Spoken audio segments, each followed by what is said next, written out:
ಸಮಾಜ ಸುಧಾರಕರು. ಇವರು ವಿಜಯಪುರ ಜಿಲ್ಲೆಯ ಬಸವನ ಬಾಗೇವಾಡಿಯಲ್ಲಿ ಜನಿಸಿದರು.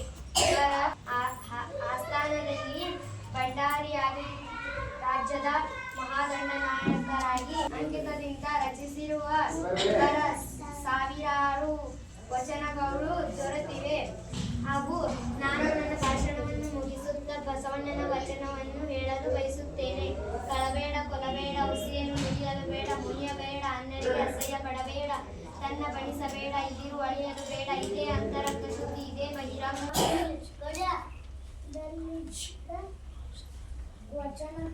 ವಚನಕಾರ ಬಸವಣ್ಣನವರ ಬಗ್ಗೆ ಮಾತನಾಡಲು ಇಷ್ಟಪಡುತ್ತೇನೆ. ಬಸವಣ್ಣನವರು ಮೇ 3 ವೈದಿಕ ಸಂಸ್ಕೃತಿಯ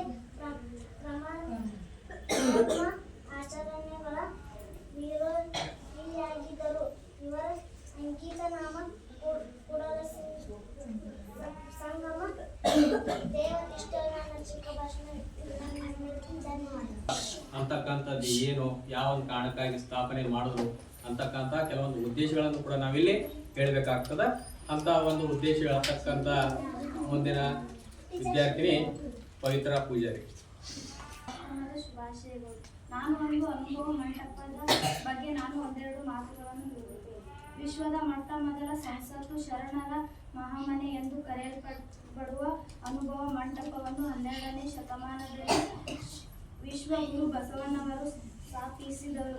ಇದರ ಮೂಲ ಉದ್ದೇಶ ಜಾತಿ, ಮತ, ವರ್ಣ ಭೇದವೆಂಬ ಸಾಮಾಜಿಕ ಪಿಡುಗನ್ನು ಹೋಗಲಾಡಿಸಲು ಎಲ್ಲ ಜಾತಿ ವರ್ಗದವರನ್ನು ಒಂದು ಕಡೆ ಒಟ್ಟುಗೂಡಿಸಿ ಅವರಿಂದ ಸತ್ಯತೆ, ವೈಚಾರಿಕ ಕ್ರಾಂತಿ ತೊಲಗುವುದು, ಸಮಾಜದಲ್ಲಿ ಸಮಾನತೆಯನ್ನು ಸ್ಥಾಪಿಸಬಹುದು ಎಂಬ ನೆಲೆಗಟ್ಟಿನಲ್ಲಿ ಒಂದು ಭವ್ಯ ವೇದಿಕೆಯನ್ನು ಸೃಷ್ಟಿಸಲಾಯಿತು. ಈ ವೇದಿಕೆಯು ಸಾವಿರಾರು ಶರಣರಿಗೆ ಸತ್ಯ ಮಾರ್ಗವನ್ನು ಅರಿಯಲು ಹಾಗೂ ಅವರ ಅನುಭವವನ್ನು ಬೋಧಿಸಲು ಈ ಮಂಟಪವನ್ನು ಕೇಂದ್ರ ಬಿಂದುವಾಯಿತು. ಇಷ್ಟು ಹೇಳಿ ನಾನು ಚಿಕ್ಕ ಭಾಷಣ ಮುಗಿಸುತ್ತೇನೆ. ಭಾಷೆಗಳು. ನಾನು ಈಗ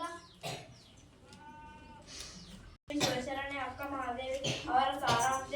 ಸುಮಾರು 12ನೇ ಶತಮಾನದಲ್ಲಿ ಶಿವಮೊಗ್ಗ ಜಿಲ್ಲೆಯ ಶಿಕಾರಿಪುರ ತಾಲೂಕಿನಲ್ಲಿ ಉಡುತಡಿ ಗ್ರಾಮದಲ್ಲಿ ಜನಿಸಿದರು. ಇವರು ಒಬ್ಬ ಶ್ರೇಷ್ಠ ವಚನಕಾರ್ತಿ ಹಾಗೂ ಕವಿತ್ರಿ. ಇವರ 434 ವಚನಗಳು ಲಭ್ಯವಾಗಿವೆ. ಇವರ ಬರವಣಿಗೆಯ ಜೀವನದ ನೋವು, ನಲಿವು, ಆಧ್ಯಾತ್ಮಿಕ ನಿಲುವು ಅವರ ಅಭಿವ್ಯಕ್ತಿಯ ವೈಶಿಷ್ಟ್ಯಗಳಾಗಿವೆ. ಚನ್ನಮಲ್ಲಿಕಾರ್ಜುನ ಎಂಬುದು ವಚನಗಾರ್ತಿ ಅಕ್ಕ ಮಹಾದೇವಿಯವರ ಬಗ್ಗೆ ಮಾತನಾಡಲು ಇಷ್ಟಪಡುತ್ತೇನೆ. ಅಕ್ಕ